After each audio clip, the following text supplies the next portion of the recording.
مرحبا صد مرحبا پھر آمد رمضان ہے، اٹھے مرجھائے دل تازہ ہوا ایمان ہے۔ مرحبا صد مرحبا پھر آمد رمضان ہے، اٹھے مرجھائے دل تازہ ہوا ایمان ہے۔ الحمدللہ رب العالمین والصلاة والسلام علی سید المرسلین، اما بعد فاعوذ باللہ من الشیطان الرجیم، بسم اللہ الرحمن الرحیم۔ الصلاة والسلام علیک یا رسول اللہ وعلی آلک واصحابک یا حبیب اللہ۔ الصلاة والسلام علیک یا نبی اللہ وعلی آلک واصحابک یا نور اللہ۔ الحمدللہ عز و جل، پھر ہم ایک مرتبہ اپنے ناظرین، ویورز اور درشک کے لیے بہت ہی پیارا پروگرام رمضان کے متعلق روزوں کے مسائل لیے حاضر ہیں، اور اس پروگرام روزوں کے مسائل کے اندر آپ سب کو خوش آمدید کہتے ہیں، مرحبا کہتے ہیں، ویلکم کہتے ہیں۔ الحمدللہ پروگرام روزوں کے مسائل کے اندر ہم رمضان کے متعلق مختلف مسائل ہم جاننے کی کوشش کرتے ہیں، اور ہمارے جو گیسٹ ہوتے ہیں، مہمان ہوتے ہیں، ہم ان سے روزوں کے متعلق سوالات کرتے ہیں۔ آئیے سب سے پہلے درود شریف کے متعلق فضیلت سن لیتے ہیں۔ مصطفیٰ جان رحمت شمع بزم ہدایت، نو شے بزم جنت، سراپا جود و سخاوت، صلی اللہ تعالی علیہ وآلہ وسلم کا فرمان برکت نشان ہے، تم اپنی مجلسوں کو مجھ پر درود پاک پڑھ کر آراستہ کرو کہ تمہارا درود پاک پڑھنا کل بروز قیامت تمہارے لیے نور ہوگا۔ صلو علی الحبیب صلی اللہ تعالی علی محمد صلی اللہ تعالی علیہ وآلہ وسلم۔ الحمدللہ عز و جل پروگرام روزوں کے مسائل لیے حاضر ہے، اور ہمارے اس پروگرام کے اندر جو خصوصی مہمان ہوتے ہیں، استاد الحدیث مولانا حامد رضا مدنی صاحب، آپ کو خوش آمدید کہتے ہیں، مرحبا کہتے ہیں۔ انشاءاللہ الکریم ہم حضرت سے روزوں کے متعلق سوالات کریں گے، تو ناظرین سے میری ریکویسٹ ہے، عرض ہے، مدنی التجا ہے کہ آپ توجہ کے ساتھ ہمارے اس پروگرام کو اول تا آخر دیکھیں۔ انشاءاللہ الکریم کم وقت میں بہت سارے روزوں کے متعلق مسائل آپ جاننے میں کامیاب ہوں گے۔ چلیں بڑھتے ہیں سوالات کی طرف۔ سب سے پہلے حضرت سے سوال یہ ہے کہ اگر کوئی ایک دو ماہ مثلاً ربیع الاول یا ربیع الثانی میں لگاتار، یعنی ایک دو ماہ کے مسلسل نفلی روزے رکھنا چاہے تو اس بارے میں شریعت کیا فرماتی ہے؟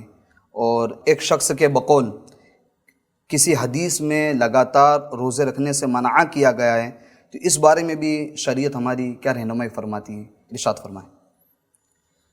بسم اللہ الرحمن الرحیم۔ فرائض و واجبات کی ادائیگی کے ساتھ ساتھ نفلی عبادت اور نفلی عبادت کی کثرت، جی، یہ بلا شبہ حصول ثواب، حصول برکت کا ذریعہ ہے، بے شک، اور اللہ تبارک و تعالیٰ کا قرب حاصل کرنے کا ذریعہ ہے، بے شک، اور بالخصوص روزہ، جی، کہ نبی کریم صلی اللہ تعالیٰ علیہ وسلم سے ماہ رجب کے اندر اور ماہ شعبان کے اندر کثرت کے ساتھ روزوں کا اہتمام فرمانا یہ ثابت ہے۔ صحیح، اور دیگر بھی کئی بزرگان دین ہمارے مسلسل روزے رکھا کرتے تھے، لہذا آج بھی اگر کوئی شخص لگاتار روزے رکھتا ہے اور وہ اپنے اندر روزہ رکھنے کی وہ طاقت بھی پاتا ہے کہ وہ مسلسل کنٹینیو روزہ رکھ سکتا ہے، اور اس کی وجہ سے جو دیگر حقوق واجبہ ہیں، حقوق مستحبہ ہیں، جیسے رزق حلال کی طلب ہے، اس کے لیے کوشش کرنا ہے، والدین کی خدمت ہے، اولاد کی تربیت ہے، اولاد کی پرورش ہے، اور خود اپنی صحت کی حفاظت ہے، رشتہ داروں کے ساتھ صلہ رحمی ہے، یہ تمام جو حقوق ہیں، اگر کوئی ان حقوق کی رعایت کرتا ہے اور پھر اپنے اندر وہ طاقت پاتا ہے کہ وہ مسلسل روزہ رکھ سکتا ہے، تو شریعت مطہرہ کے اندر ایسے شخص کے لیے اجازت ہے کہ وہ روزہ رکھ سکتا ہے، اس کو روزہ رکھنے سے کوئی مانع نہیں ہے۔ اب جو حدیث پاک ہے کہ نبی کریم صلی اللہ تعالی علیہ وسلم نے اپنے صحابی حضرت سیدنا عبداللہ بن عمر بن عاص رضی اللہ تعالی عنہ کو سرکار نے جو منع فرمایا، کثرت کے ساتھ روزہ رکھا کرتے تھے، سرکار نے منع فرمایا تو اس کی وجہ علماء بیان کرتے ہیں کہ نبی کریم صلی اللہ تعالیٰ علیہ وسلم نے جو ان کو منع کیا وہ کمزوری کے اندیشے کی بنا پر ان کو منع کیا گیا۔ ان کے اندر چونکہ کمزوری نبی پاک صلی اللہ تعالیٰ علیہ وسلم نے محسوس فرمائی، اس وجہ سے آقا دو عالم صلی اللہ تعالیٰ علیہ وسلم نے ان کو منع فرمایا۔ ورنہ تو نفلی عبادت کے بارے میں بخاری شریف کے اندر حدیث قدسی موجود ہے۔ اللہ تبارک و تعالیٰ فرماتا ہے لا یزال عبدی یتقرب الی بالنوافل حتی احببتہ، کہ میرا بندہ ہمیشہ نوافل کے ذریعے میرا قرب حاصل کرتا ہے حتیٰ کہ میں اسے اپنا محبوب بنا لیتا ہوں۔ ماشاءاللہ، کیا بات ہے۔ تو نفلی عبادت کی کثرت تو حدیث پاک کے مطابق اللہ تبارک و تعالیٰ کا قرب حاصل کرنے کا ذریعہ ہے۔ بے شک بے شک۔ اور نبی کریم صلی اللہ تعالیٰ علیہ وسلم سے بھی چونکہ ثابت ہے، اور سرکار دو عالم صلی اللہ تعالیٰ علیہ وسلم کے عمل کو حضرت سیدنا عثمان بن حکیم رضی اللہ تعالیٰ عنہ بیان کرتے ہیں کہ سرکار دو عالم صلی اللہ تعالیٰ علیہ وسلم روزہ رکھتے تھے یہاں تک کہ ہم کہتے کہ اب افطار نہیں کریں گے، یعنی آپ سرکار مسلسل روزہ رکھتے جائیں گے، اور نبی کریم صلی اللہ تعالیٰ علیہ وسلم کبھی افطار کرتے یعنی روزہ نہیں رکھتے یہاں تک کہ ہم کہتے کہ اب روزہ نہیں رکھیں گے۔ تو نفلی عبادات کے تعلق سے نبی کریم صلی اللہ تعالیٰ علیہ وسلم کے بارے میں بطور خاص روزے کے بارے میں صحابہ کرام سے یہ منقول ہے کہ آپ صلی اللہ تعالیٰ علیہ وسلم روزہ رکھا کرتے تھے، کبھی کبھی اس کثرت کے ساتھ لگاتار روزہ رکھتے تھے۔ صحابہ کرام کہتے ہیں کہ ہم یہ گمان کرتے، ہمیں یہ لگتا ہے کہ آپ اب مسلسل روزہ رکھتے چلے جائیں گے۔ اور نزہۃ القاری کے اندر ہے کہ بعض صحابہ کرام جیسے حضرت ابو طلحہ انصاری اور حضرت حمزہ بن عمرو اسلمی رضی اللہ تعالی عنہما یہ صوم دہر رکھتے تھے، یعنی کنٹینیو روزہ رکھتے تھے، اور حضور صلی اللہ تعالی علیہ وسلم نے انہیں منع نہیں کیا۔ اسی طرح بہت سے تابعین اور اولیاء کرام سے بھی صوم دہر رکھنا یہ منقول ہے۔ پتہ چلا کہ جس حدیث پاک کے اندر نبی کریم صلی اللہ تعالی علیہ وسلم نے اپنے کسی صحابی کو مسلسل روزہ رکھنے سے جو منع کیا، تو آقا کریم صلی اللہ تعالی علیہ وسلم نے بطور خاص ان کے اعتبار سے منع کیا کہ اندیشہ ضعف آپ نے پایا ان کے اندر، تو آقا کریم صلی اللہ تعالی علیہ وسلم نے ان کو منع کیا۔ اور شارح بخاری مولانا مفتی شریف الحق امجدی رحمۃ اللہ تعالی علیہ فرماتے ہیں کہ جن کو مسلسل روزہ رکھنے کی وجہ سے ظن غالب ہو کہ اتنے کمزور ہو جائیں گی کہ جو حقوق ان پر واجب ہیں وہ حقوق بھی وہ ادا نہیں کر پائیں گے، چاہے وہ حقوق دینی ہوں، دنیاوی ہوں، نماز روزہ وغیرہ ہے، بچوں کی پرورش ہے، طلب معاش ہے، اگر مسلسل روزہ رکھنے کی وجہ سے اس کا ظن غالب ہو کہ حقوق ادا نہیں ہو پائیں گے تو اس کے لیے جائز نہیں ہے۔ اور اگر یہ ظن غالب ہو کہ حقوق ادا کر پائیں گے تو فرمایا کہ ان کے لیے کچھ بھی کراہت نہیں ہے، مکروہ نہیں ہے۔ ٹھیک جی، ماشاء اللہ الکریم۔ FGN چینل کے ناظرین، آپ نے اس سوال کا جواب بڑا بہترین اور آسان انداز میں اس کا جواب سننے کی سعادت حاصل کی۔ جیسا کہ آپ نے حضرت سے سنا کہ لگاتار مسلسل روزے رکھنے میں کوئی مسئلہ نہیں ہے اگر حقوق یہ ضائع نہ ہوتے ہو۔ الحمدللہ عز و جل ابھی ہمارے درمیان ماہ رمضان یہ رواں دواں ہیں، رمضان کی مبارک گھڑیاں ہیں، مبارک ساعتیں ہیں، ہم برکتیں سمیٹنے میں کامیاب ہو رہے ہیں۔ تو جہاں پر ہم یہ رمضان کے فرض روزے رکھتے ہیں وہیں پر ہمیں نفلی روزے بھی ہمیں رکھنے چاہیے۔ باقاعدہ ہم نے حضرت سے حدیث پاک بھی سنی، اس حوالے سے فضیلت بھی سنی کہ نفلی روزوں کے کیسے فضائل ہیں۔ تو نیت کریں کہ انشاءاللہ الکریم رمضان کے علاوہ بھی ہم نفلی روزے رکھنے کی سعادت حاصل کریں گے۔ الحمدللہ عز و جل دعوت اسلامی انڈیا کے دینی ماحول کے اندر یہ ترغیب دلائی جاتی ہے۔ امیر علیہ سنت دامت برکاتہم العالیہ اپنے مریدین، اپنے محبین، اپنے متعلقین، اپنے منسلکین کو یہ ترغیب دلاتے ہیں کہ وہ ہر پیر شریف کا روزہ رکھیں، کیونکہ پیر شریف کا روزہ رکھنا یہ سنت ہے۔ تو نیت کریں کہ انشاءاللہ رمضان المبارک کے فرض روزے کے علاوہ انشاءاللہ الکریم ہم نفلی روزے رکھنے کی بھی سعادت حاصل کریں گے۔ جی حضرت، میں اس کے اندر ایک اور مزید سوال ایڈ کرنا چاہوں گا کیا اولاد کو نفلی روزہ رکھنے کے لیے اپنے والدین سے اجازت یعنی پرمیشن لینا ضروری ہے، یا اپنی والدین کی اجازت کے بغیر بھی یہ روزہ رکھ سکتے ہیں نفلی روزہ؟ بنیادی طور پر نفلی روزہ رکھنے کے لیے والدین سے پرمیشن لینا، اجازت لینا یہ شرعاً تو ضروری نہیں ہے جی، لیکن اگر والدین اولاد کو منع کریں، صحیح، اور اس لیے منع کر رہے ہیں کہ ان کی طبیعت کو دیکھتے ہوئے انہیں یہ لگ رہا ہے کہ یہ بیمار ہو جائیں گے، صحیح، انہیں خوف ہے ان کی بیماری کا، اور اس وجہ سے وہ اگر نفلی روزہ سے منع کرتے ہیں تو اولاد کو چاہیے کہ والدین کی اطاعت کریں۔ صحیح ہے، بہر شریعت میں ہے کہ لڑکی کو باپ کی اجازت لینا، اسی طرح ماں کو بیٹے کی اجازت لینا، بہن کو بھائی سے اجازت لینا، اس کی کچھ حاجت نہیں ہے۔ صحیح، ماں باپ اگر بیٹے کو نفل روزہ رکھنے سے منع کر دیں جی جی، اس وجہ سے کہ بیماری کا اندیشہ ہو، صحیح، تو صاحب بہر شریعت علامہ مفتی امجد علی اعظمی رحمۃ اللہ تعالی علیہ نے لکھا کہ اگر والدین اس لیے منع کرتے ہیں تو ماں باپ کی اطاعت کریں۔ صحیح ہے، ماشاء اللہ الکریم۔ جی، آپ نے بچے کے حوالے سے بھی، اپنی اولاد کے حوالے سے بھی آپ نے جواب سنا۔ اگر کوئی ان کی بیماری کا اندیشہ نہ ہو، کمزوری کا اندیشہ نہ ہو، بچے بیمار نہ ہو جاتے ہوں تو ٹھیک ہے، اولاد کو اپنے ماں باپ کی پرمیشن لینے کی اجازت نہیں ہے۔ اور میں تو ایک ناقص مشورہ بھی دینا چاہوں گا کہ اپنی اولاد کو بچپن سے ہی نیکی کے ماحول کے اندر ان کو ڈھالنا چاہیے، روزوں کی عادت ان کے اندر ڈلوانی چاہیے۔ اسی طریقے سے نماز ہے اور دیگر جو بھی عبادات ہیں وہ بچپن سے اگر ہم اپنے بچوں سے کروائیں گے تو کہتے ہیں نا کہ بچپن میں جو عادت پڑتی ہے وہ بڑے ہو کر چھوٹتی نہیں ہے۔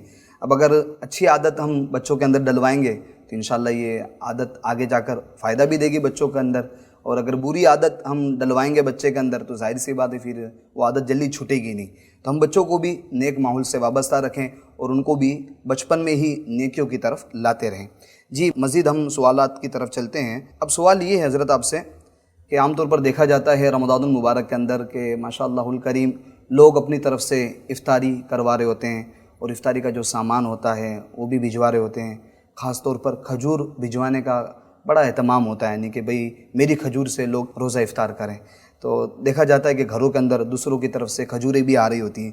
تب آیا سوال یہ ہے کہ دوسروں کی دی ہوئی کھجور سے روزہ افطار کرنے سے کیا ہماری نیکی میں کوئی کمی آئے گی یا ہماری نیکی اتنی رہے گی؟ کیونکہ جان رہا ہوں کہ یار میری اپنی خود کی گھر میں کھجوریں رکھی ہوئی ہے، ٹھیک ہے، اب دوسرا کوئی کھجور دے کر جا رہا ہے گفٹ کے اندر، تب یہ جو روزے کا پورا افطار کا ثواب ہے یہ وہ کیوں لے جائیں؟ مجھے حاصل ہونا چاہیے۔ اس بارے میں آپ کیا فرماتے ہیں کہ بھئی اگر کسی دوسرے کی دی ہوئی کھجور سے اگر روزہ افطار کر لیا تو کوئی نیکی میں کمی تو نہیں آئے گی؟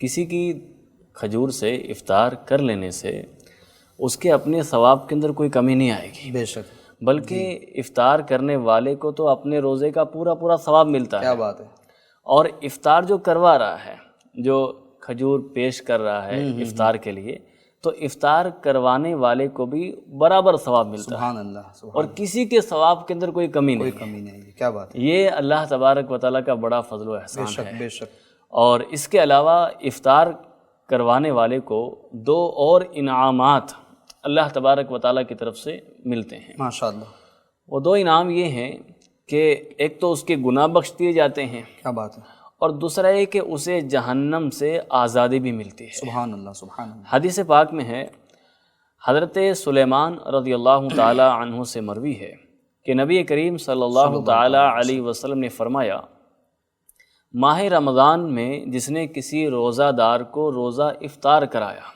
جی جی، تو وہ اس کے گناہوں کی مغفرت کا باعث ہوگا، سبحان اللہ، ماشاء اور اس کی گردن جہنم کی آگ سے آزاد کر دی جائے، کیا بات ہے، کیا بات ہے، اور اسے اس روزہ دار کے برابر ثواب ملے گا، سبحان اللہ، اور روزہ دار کے ثواب کے اندر بھی کوئی کمی نہیں ہوگی۔ کیا بات ہے، ماشاء تو اس حدیث پاک کے اندر اللہ کے حبیب صلی اللہ تعالی علیہ وسلم نے روزہ افطار کرانے والے کے لیے 2 انعام بھی بیان کیے، اور ساتھ ہی ساتھ یہ بھی بیان فرمایا کہ روزہ افطار کرانے والے کو بھی ثواب ملے گا، اور جو روزہ دار ہے اس کے ثواب کے اندر کوئی کمی نہیں ہوگی۔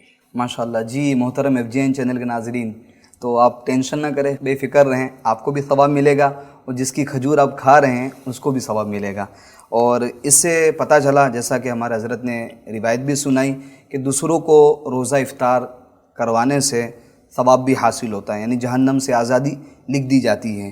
تو سبحان اللہ، تو ہمیں چاہیے کہ جہاں ہم اپنے گھروں کے اندر قسم قسم کے پھل فروٹ اور جو بھی ہمارے دسترخوان پر نعمتیں سج رہی ہوتی ہے، تو ہمیں اپنے پڑوسی کا بھی، اپنے رشتہ داروں کا بھی خیال رکھنا چاہیے کہ ہم کچھ نہ کچھ اپنے پڑوسی کے گھر بھی افطاری کا سامان بھجوائے، اسی طریقے سے اپنے جو رشتہ دار ہیں ان کو بھی افطاری کا سامان بھجوائے۔ جی ہاں، صلہ رحمی کرنا یہ خود ایک بہت بڑا ثواب کا کام ہے کہ جو صلہ رحمی کرتا ہے بہت ساری اس کو برکتیں نصیب ہوتی ہیں۔ تو نیت کریں انشاءاللہ الکریم اس ماہ رمضان کے اندر، جہاں ہم خود نعمتوں سے مالا مال ہوتے ہیں، مستفیض ہوتے ہیں افطار کے ٹائم، انشاءاللہ الکریم ہم دوسروں کو بھی، اپنے بھائیوں کو بھی، اپنے رشتہ داروں کو بھی، اپنے پڑوسیوں کو بھی انشاءاللہ الکریم ہم افطاری کروائیں گے اور نعمتوں سے ان کو بھی مالا مال کریں گے۔ جی مزید ہم حضرت کی طرف بڑھتے ہیں۔ اچھا آپ یہ بتائیے حضور کہ روزے کی حالت میں مزی نکلنے سے کیا روزہ ٹوٹ جاتا ہے؟ اچھا اس کے اندر ایک چیز یہ بھی آپ تھوڑا بتا دیجئے گا، ایک تعداد ہے کہ منی کے بارے میں تو ان کو پتہ ہے، مگر یہ مزی کیا چیز ہوتی ہے؟ تو مزی کی پہلے ڈیفینیشن بھی بتا دیجئے گا، اور روزے کی حالت میں اگر مزی نکل جائیں تو کیا اس سے روزہ ٹوٹ جاتا ہے؟ مزی اور منی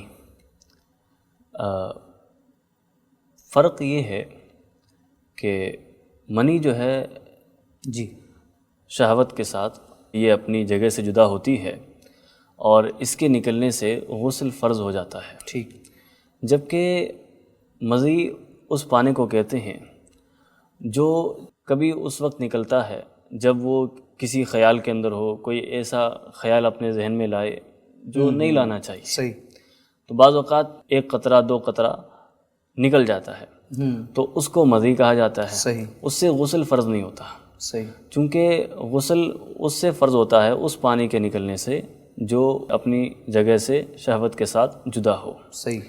اب اگر کسی کا روزہ ہے اور مزی خارج ہو گئی، یعنی غسل فرض نہیں ہوا، صحیح، وہ چپچپا پانی جو نکل جاتا ہے، جی جی جی، تو اگر وہ پانی خارج ہوا تو مزی نکلنے سے روزہ نہیں ٹوٹتا، جی، البتہ یہ پانی ناپاک ہے، ناقض وضو ہے، یعنی اس سے وضو ٹوٹ جائے گا۔ صحیح، بدن کے اندر کپڑے کے جس حصے کے اندر اس کے قطرے لگے ہوں تو وہ حصہ بھی ناپاک ہوگا، اسے پاک کرنا ہوگا، صحیح، لیکن بہرحال مزی نکلنے سے روزہ فاسد نہیں ہوگا۔ صحیح۔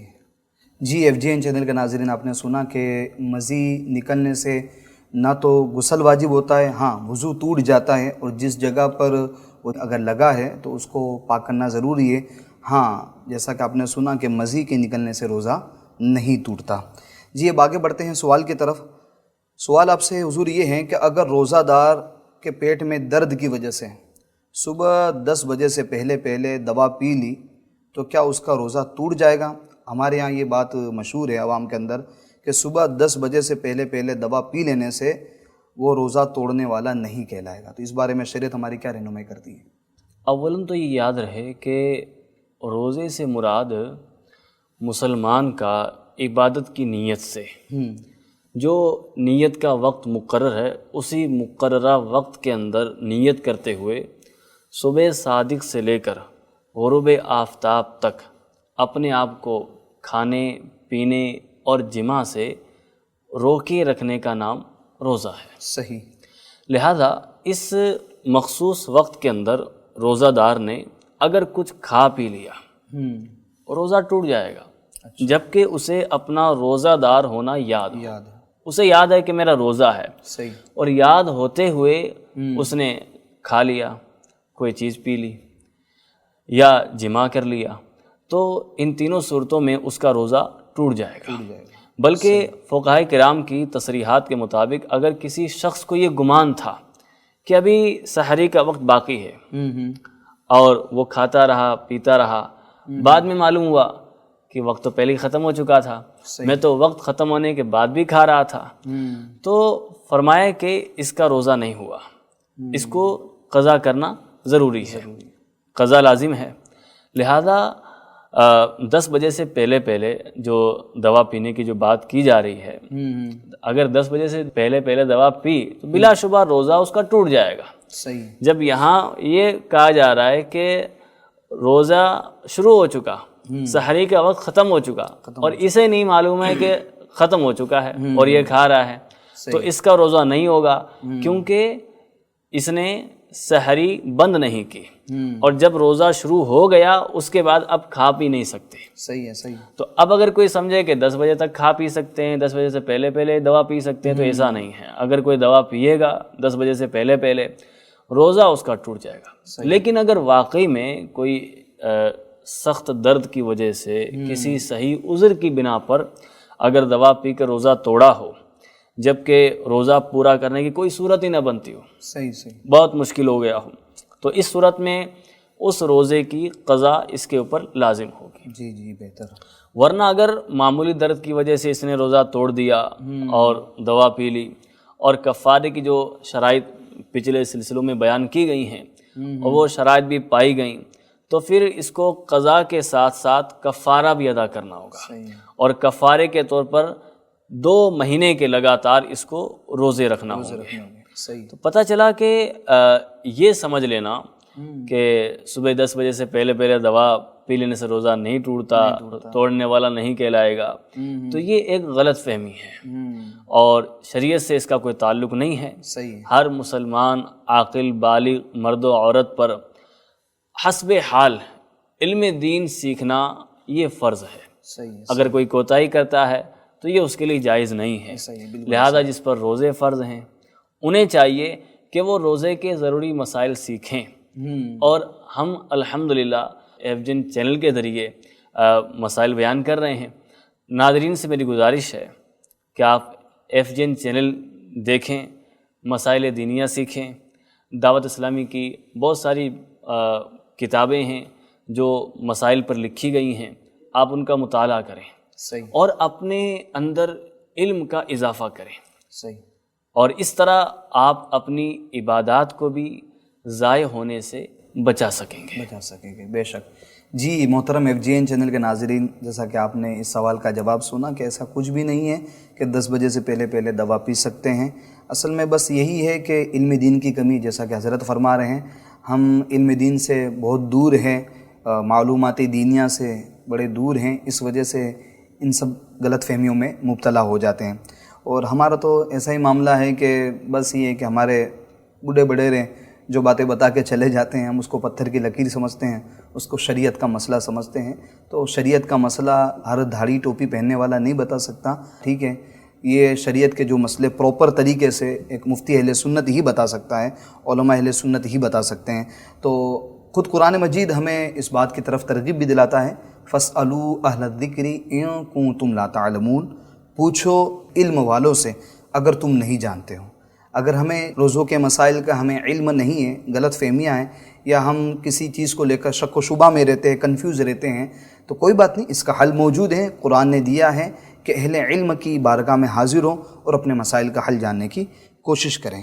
جی حضرت، ایک سوال اور مزید ایک اسلامی بہن کا ہے، وہ آپ سے پوچھنا چاہوں گا. ایک اسلامی بہن سحری کے وقت عادت کے مطابق 7 دن میں پاک ہوئی، لیکن اتنا وقت نہیں ہے کہ وہ غسل کر سکے، تو کیا اس پر روزہ رکھنا لازم ہوگا؟ جو بھی اسلامی بہن صبح صادق سے پہلے، یعنی سحری کا وقت ختم ہونے سے پہلے 10 دن سے کم کے اندر اگر حیض سے فارغ ہوئی ہے، پاک ہوئی ہے، اور اتنا وقت بھی نہیں ہے کہ صبح صادق ہونے سے پہلے پہلے، یعنی سحری کا وقت ختم ہونے سے پہلے پہلے غسل کر کے کپڑے پہن کر تکبیر اللہ اکبر کہہ سکتی ہوں، اتنا وقت نہیں ہے، تو اس دن کا روزہ رکھنا اس اسلامی بہن پر فرض نہیں ہوا. صحیح. اگر 10 دن سے کم میں پاک ہوئی ہے اور اتنا وقت نہیں ملا سحری کے اندر کہ وہ پاک ہو کر غسل کر کے کپڑے پہن کر کے اللہ اکبر کہہ سکے، اتنا وقت نہیں ملا، تو اس پر اس دن کا روزہ رکھنا فرض نہیں ہوا. لیکن روزہ داروں کی طرح رہنا اس پر پورے دن لازم ہے. صحیح ہے. چلیں ماشاء اللہ الکریم. جی مزید ہم سوال کی طرف بڑھتے ہیں. سوال یہ ہے کہ لا علمی میں، یعنی علم تھانی، احتلام کے بعد قصدن روزہ توڑ دیا تو کیا حکم ہے؟ اس صورت میں اس پر روزے کا کفارہ بھی لازم ہوگا یا فقط اس روزے کی قضائی لازم ہوگی؟ رہنمائی فرمائیں۔ اگر کسی پر غسل فرض ہو گیا، احتلام ہو گیا، منی خارج ہو گئی، اس سے روزے پر کوئی اثر نہیں آتا، یعنی اس وجہ سے روزہ ٹوٹتا نہیں ہے۔ پھر بھی اگر کسی نے یہ گمان کیا کہ میرا روزہ تو ٹوٹ گیا ہے، اب اس نے جان بوجھ کر کھایا پیا، حالانکہ اس کا روزہ تھا، جان بوجھ کر کھایا پیا، تو اس صورت میں اس پر کفارہ لازم نہیں ہے، البتہ یہ جو روزہ توڑا گیا ہے اس کی قضا اس کے لیے ضروری ہے۔ صحیح۔ بہار شریعت میں ہے کہ اگر کسی نے بھول کر کھایا، اب بھول کر کھانے سے بھی روزہ نہیں ٹوٹتا، یا بھول کر پی لیا، بھول کر جماع کر لیا، ان تمام صورتوں کے اندر کسی نے اگر یہ سمجھا کہ میرا روزہ تو چلا گیا، میں نے کھا لیا ہے، میں نے پی لیا ہے، اور پھر جان بوجھ کر اس نے اب کھانا شروع کر دیا، روزہ ٹوٹ گیا، اب کھا لیا جائے، صحیح، تو فرمایا کہ صرف قضا اس پر لازم ہے، کفارہ اس پر لازم نہیں ہے۔ صحیح۔ تو ناظرین کرام سے میں پھر گزارش کروں گا کہ علم دین کا حاصل کرنا نہایت ضروری ہے، اور شرعی مسائل سے لا علم ہونا کہ ہمیں تو پتہ نہیں تھا، ہمیں معلوم نہیں تھا، یہ کوئی عذر نہیں ہے۔ صحیح۔ لہذا اگر کسی نے احتلام ہونے کے بعد یہ سمجھا کہ میرا روزہ ٹوٹ گیا ہے اور جان بوجھ کر کھانے پینے لگ گیا، تو اس پر لازم ہے کہ وہ اپنے توڑے ہوئے روزے کی قضا کرے، اور ساتھ ہی ساتھ اس گناہ سے توبہ کرنا بھی شرعاً لازم ہوگا۔ نہ جاننا کوئی عذر نہیں ہے، ہر مسلمان عاقل و بالغ مرد و عورت پر حسب حال علم دین حاصل کرنا فرض ہے، جس کے اندر کوتاہی کرنا کسی کے لیے بھی جائز نہیں ہے۔ جی ہاں، جی FGN چینل کے ناظرین، آپ نے دیکھا کہ لا علمی، بھائی مجھے معلوم نہیں تھا، مجھے اس کا علم نہیں تھا، میں جانتا نہیں تھا، اس وجہ سے کر بیٹھا، تو یہ عذر چلے گا نہیں، ٹھیک ہے؟ ہمیں چاہیے کہ ہم علم دین کی طرف آئیں، اور الحمدللہ عز و جل اس کے لیے بہت بہترین موقع یہ ہے کہ دعوت اسلامی انڈیا کے تحت جگہ جگہ پر 30 دن کے یعنی 1 ماہ کے اعتکاف کرائے جا رہے ہوتے ہیں، اور الحمدللہ عز و جل لاسٹ جو 10 دن ہوتے ہیں جس کو ہم آخری عشرہ کہتے ہیں، تو آخری عشرہ کے بھی لاسٹ 10 دن کا اعتکاف یہ ہو رہا ہوتا ہے دعوت اسلام انڈیا کے تحت، جگہ جگہ پر کروائے جا رہے ہوتے ہیں۔ تو آپ دعوت اسلام انڈیا کے ذمہ داران سے رابطہ کریں، اور ہو سکے تو 10 دن کا اعتکاف ضرور کریں۔ یہ 10 دن کے اعتکاف میں کیا ہوگا؟ 10 دن کے اعتکاف میں آپ کی نماز درست ہوگی، آپ کا قرآن درست ہوگا، آپ کو بے شمار ایسے مسائل جاننے کو ملے گے جس سے آپ نابلد ہو گئے۔ تو نیت کریں کہ انشاءاللہ دعوت اسلامی انڈیا کے دینی ماحول میں ہم 10 دن کا اعتکاف بھی کریں گے۔ جی محترم FGN چینل کے ناظرین، الحمدللہ عز و جل ہم نے اپنے پروگرام روزوں کے مسائل کے اندر مختصر وقت میں کافی مسائل ہم نے جاننے کی، سننے کی سعادت حاصل کی ہے۔ انشاءاللہ الکریم نیکسٹ پروگرام کے اندر ہم پھر روزوں کے متعلق مسائل جاننے کی کوشش کریں گے۔ تب تک کے لیے آپ ہمیں اجازت دیجیے اور اپنا خیال رکھیے۔ اللہ پاک ہمیں ماہ رمضان کی قدر کرنے کی توفیق عطا فرمائے، اور اس میں جو بھی ہم عبادات کر رہے ہیں، روزے رکھ رہے ہیں، تراویح پڑھ رہے ہیں، اللہ تعالیٰ یہ سب عبادات اپنی بارگاہ میں قبول فرمائے۔ آمین بجاہ النبی الامین صلی اللہ تعالی علیہ وآلہ وسلم۔ صلو علی الحبیب صلی اللہ تعالی علی محمد صلی اللہ تعالی علیہ وآلہ وسلم۔ مرحبا صد مرحبا